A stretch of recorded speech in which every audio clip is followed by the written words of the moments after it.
اپنی زندگی میں ایسے لوگوں کو شامل کرو جو کبھی آئینہ کبھی سایہ بن کر ساتھ رہیں، کیونکہ آئینہ کبھی جھوٹ نہیں بولتا اور سایہ کبھی ساتھ نہیں چھوڑتا۔ سب سے ذلیل ترین انسان وہ ہے جسے حق اور سچ کا پتہ ہو اور وہ پھر بھی جھوٹ کے ساتھ کھڑا ہو۔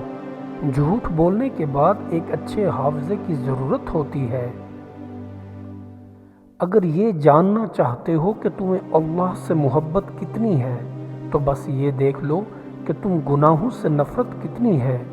جس نے اپنے دن کی ابتدا آخرت کی فکر میں کی وہ بغیر دولت کے غنی، بغیر اہل کے مانوس اور بغیر خاندان کے عزت دار ہو جاتا ہے۔ پوچھا گیا کہ رحم اور کرم میں کیا فرق ہے؟ آپ نے فرمایا جو طلب پہ مل جائے وہ رحم ہے اور جو بغیر طلب کے مل جائے وہ کرم ہے۔ روئے زمین پر اکثریت میں ایسے لوگ ہیں جو دکھ، تکلیف، اذیت، فریب، دھوکہ تو انسانوں کو دیتے ہیں اور معافی اللہ سے مانگتے ہیں۔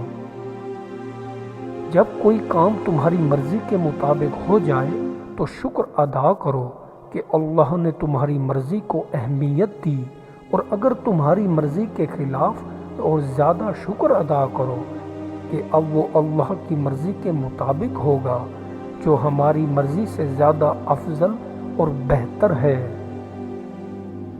دوستوں کے غم میں شامل ہوا کرو ہر حال میں، لیکن خوشیوں میں تب تک نہ جانا جب تک وہ خود نہ بلائیں۔ صبر کبھی نہ مانگو کیونکہ صبر کسی چیز کو کھو دینے کے بعد حاصل ہوتا ہے۔ ہمیشہ سکون مانگو کیونکہ سکون حاصل کرنے کے لیے کسی چیز کو کھونا نہیں پڑتا۔ تمہاری موت کئی مرتبہ تمہارے پاس آ چکی ہے، لیکن تمہارا اپنا رشتہ داروں سے اچھا سلوک کرنا ہر بار تمہاری موت کو ٹال دیتا ہے۔ زندگی میں مشکلات کا سامنا انسان کو مضبوط بناتا ہے۔ ہار مان لینا کمزوری کی نشانی ہے۔ ہمیشہ کوشش جاری رکھیں کیونکہ کامیابی ان لوگوں کا مقدر بنتی ہے جو شکست سے سیکھ کر آگے بڑھتے ہیں۔ ہر رات کے بعد ایک نیا دن طلوع ہوتا ہے، امید کبھی نہ چھوڑیں۔ یہ الفاظ ہی تو ہیں جو دل میں بھی اتر جاتے ہیں اور دل سے بھی اتر جاتے ہیں۔ جو شخص تمہیں اچھا لگے اس سے کم ملا کرو اور جو بہت اچھا لگے اسے صرف دیکھا کرو۔ آپ کے اخلاق کی قدر بھی لوگ اس وقت کریں جب آپ کے پاس دولت اور طاقت ہو۔ غریب کتنا ہی خوش اخلاق ہو، لوگ اس کے خلاف کو اس کی مجبوری سمجھتے ہیں۔ عاجزی میں کامیابی، تکبر میں ناکامی، سچ میں خوشی، جھوٹ میں پریشانی، صبر میں برکت، غصے میں نقصان، گناہ میں بیماری اور استغفار میں شفا ہے۔ دوسروں کو ان کی اوقات یاد دلانے کے لیے ہم جن الفاظ کا استعمال کرتے ہیں وہ دوسروں کو ہماری اوقات بتا رہے ہوتے ہیں۔ ساری زندگی لگا دی تو نے مال جمع کرنے میں اے انسان، مگر شاید تو یہ بھول گیا نہ کفن میں جیب ہے اور نہ قبر میں الماری۔ یہ کیا کہ سورج پہ گھر گننا اور اس پر چھاؤں تلاش کرنا، کھڑے بھی ہونا تو دل دوں پہ بھر اپنے پاؤں تلاش کرنا، نکل کر شہروں میں آ بھی جانا، چمکتے خوابوں کو ساتھ۔ فضول خواہشات کے پیچھے مت بھاگو، جس پر اللہ کرم کرتا ہے وہ بچا رہتا ہے۔ حرص، ہوس اور غصہ سے زندگی کا ایک مقصد بنا لو، پھر ساری طاقت اس کے حصول پر لگا دو، تم یقیناً کامیاب ہوگے۔ آپ کی اہلیت آپ کی قدر و قیمت کی پیمائش ہرگز نہیں، بلکہ وہ اصول ہیں جن کی آپ پیروی کرتے ہیں اور وہ آپ کو معاشرے کے لیے قیمتی اور کارآمد بناتے ہیں۔ جو کوئی جسمانی لذت کی گھاس چرتا ہے وہ بھیڑ بکری کی طرح قربانی ہو جاتا ہے۔ جو کوئی حق کے نور کو اپنے اندر جذب کرتا ہے وہ قرآن کی طرح بابرکت بن جاتا ہے۔ فقیر وہ ہے کہ دنیا سے اعتراض رکھے، اپنی قسمت پر رضامند رہے اور مقدار عمل سے زیادہ بات نہ کہے، جب تک کوئی بات پوچھی نہ جائے خاموش رہے۔ پست ہمت نامرادی کی حد پر پہنچ کر اپنے اعضاء اور دماغ کو معطل کر بیٹھتے ہیں، مگر عالی ہمت خدا کی بخشی ہوئی طاقتوں سے کام لیتے ہیں۔ تم ہر وقت زندگی کی مصنوعی آسائشوں کے لیے ترستے ہو اور خیال کرتے ہو کہ زندگی کی سب سے بڑی نعمت چاندی اور سونے کے ڈھیر ہیں، لیکن تم بھول جاتے ہو کہ زندگی کی حقیقی مسرتوں کا جو خود سامان فطرت نے ہر انسان کے لیے پیدا کر رکھا ہے، اس سے بڑھ کر دنیا کی دولت حشمت کون سامان نشاط مہیا کر سکتی ہے؟ اور اگر ایک انسان کو وہ سب کچھ میسر ہو تو پھر اس کے بعد کیا باقی رہ جاتا ہے؟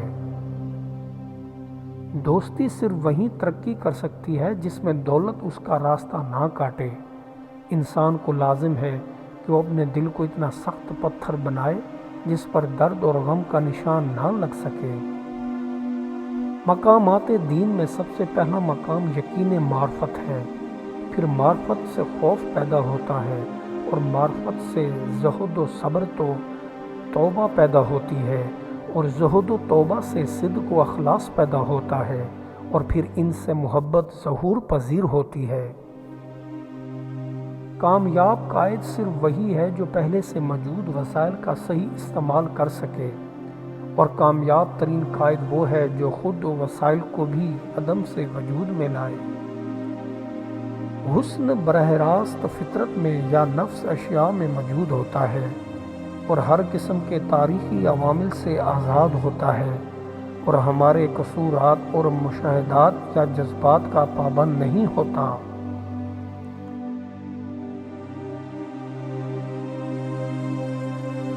سورج خود بخود کمل پھول کھلا دیتا ہے، چندرما آپ ہی آپ چاندنی کو پھیلا دیتی ہے، بادل بغیر مانگے ہی پانی برسا دیتا ہے۔ اسی طرح نیک انسان بغیر کہے ہی خود بخود دوسروں کی بھلائی کے کام کرتا ہے۔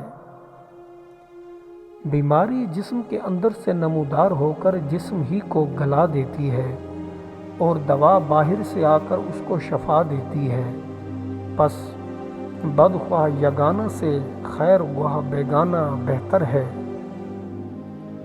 جب تک تم میں کوئی آدمی کسی شخص کی طرف سے تمہاری بے آبرو یا رنج دینے والی کوئی بات نقل کرے تو اسے جھڑک دو اور کہہ دو کہ تو اس سے بھی بدتر ہے، کہ اس نے تو ہماری پس پشت یہ بات کہی ہے اور تو ہمارے منہ پر کہتا ہے اس نے تو ہمیں سنانی نہیں تھی لیکن تم نے سنا دی۔ انسان اپنی زندگی کو کیوں ایسا کم وقت بنائے جس کی وجہ سے مرنا جینا سے بہتر معلوم ہو؟ پہلے ہی دنیا کی جاؤ مناسب اور عزیز و اقارب سے کیوں ایسا دل لگائے کہ جن کے مفقود ہونے پر خودکشی کو حیات پر ترجیح دے۔ علم کا فائدہ 3 باتوں پر عمل کرنے میں ہے، ورنہ یہ نفع نہیں دیتا اگرچہ صندوق کتابوں کے پڑھ لیں۔ اول، نہ محبت رکھے دنیا کی کہ یہ مسلمانوں کا گھر نہیں ہے۔ دوم، نہ دوست رکھے شیطان کو یہ مسلمانوں کا رفیق نہیں ہے۔ سوم، نہ دے تکلف کسی کو کہ یہ پیشہ مسلمانوں کا نہیں ہے۔ اگر زندگی میں کامیابی و کامرانی کی منزل ڈھونڈنا چاہتے ہو تو اس کا طریقہ یہ ہے کہ رات کو جب تمام عالم خواب کا لطف لے رہا ہو تو اپنے اعمال کا جائزہ لو اور اپنے گناہوں کا کفارہ ادا کرو۔